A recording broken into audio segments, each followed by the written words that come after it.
There comes a moment in life when we begin to understand that waiting for others has drained us more deeply than any external struggle ever could. This realization does not arrive suddenly, nor does it announce itself loudly.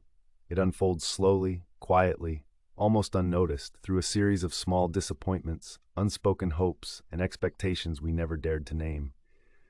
Over time, these moments accumulate, and something within us begins to shift. We realize that the exhaustion we feel does not come from what happened to us, but from what we kept hoping would happen through others.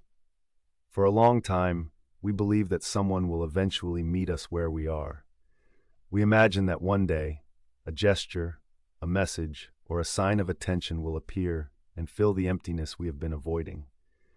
We convince ourselves that patience will be rewarded, that understanding will come without explanation, that love or recognition will arrive naturally if we simply wait long enough. Yet the more we insist on this expectation, the more we distance ourselves from our own center. We begin to look outward for reassurance we have not yet learned to offer ourselves, as though our worth depended on how someone else chooses to see us. This is where a different kind of fatigue settles in. Not a physical tiredness, but a weariness of the soul. It is subtle, persistent, and heavy. It seeps into our thoughts, our choices, and even our silences. We may continue functioning, continuing our routines and responsibilities, but inside, something feels strained. This fatigue reminds us that relying too heavily on others creates a quiet dependency, one that grows unnoticed until it begins to shape our behavior. We start adjusting ourselves to remain acceptable, holding back parts of who we are, waiting for signals that never quite arrive.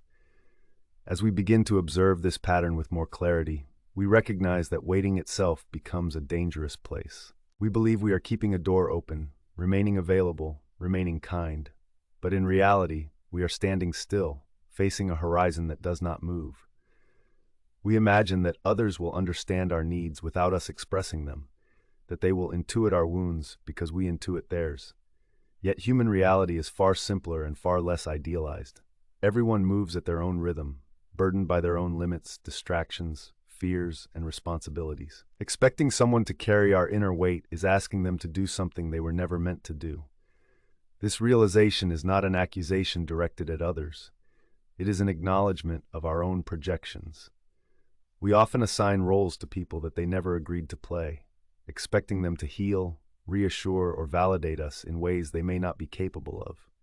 Over time, this silent expectation creates tension, not outward conflict, but an internal strain that pulls us away from our own emotional responsibility. We begin to feel disappointed without fully understanding why, resentful without knowing toward whom. Understanding this does not mean rejecting connection or withdrawing from relationships. It means recognizing that some struggles are deeply personal. There are inner territories that no one can enter on our behalf, even those who love us sincerely. Learning to fight alone does not mean becoming emotionally closed or distant.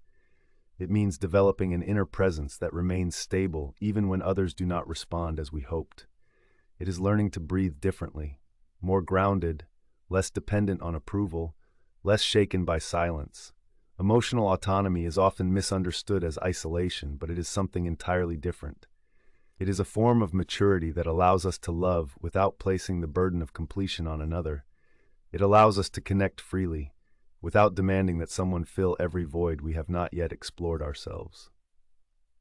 This path requires courage, because it forces us to look inward without excuses, without masks. It requires us to acknowledge vulnerabilities we would rather ignore. And yet, it is precisely in this honesty that strength emerges, the quiet strength of standing upright without waiting to be held. Gradually, we discover that expecting others to guess our needs creates an illusion that weakens us. We tell ourselves we are being patient, but often patience becomes avoidance. No one can live our life for us. No one can carry what we refuse to confront.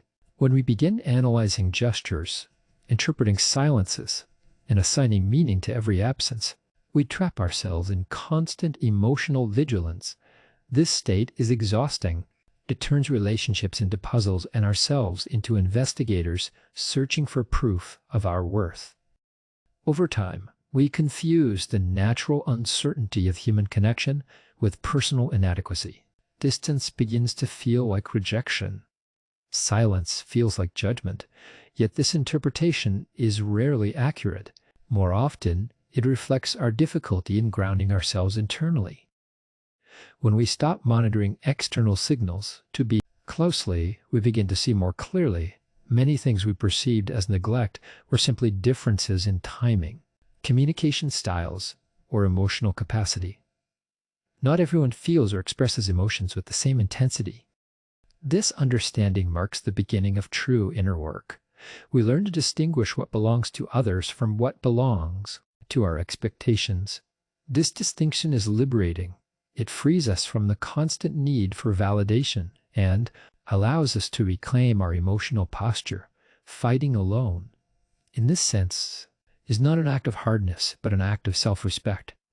It is the choice to heal certain wounds through self-compassion rather than external reassurance. As this shift deepens, something changes within us. We stop seeing others as saviors and begin seeing them as companions.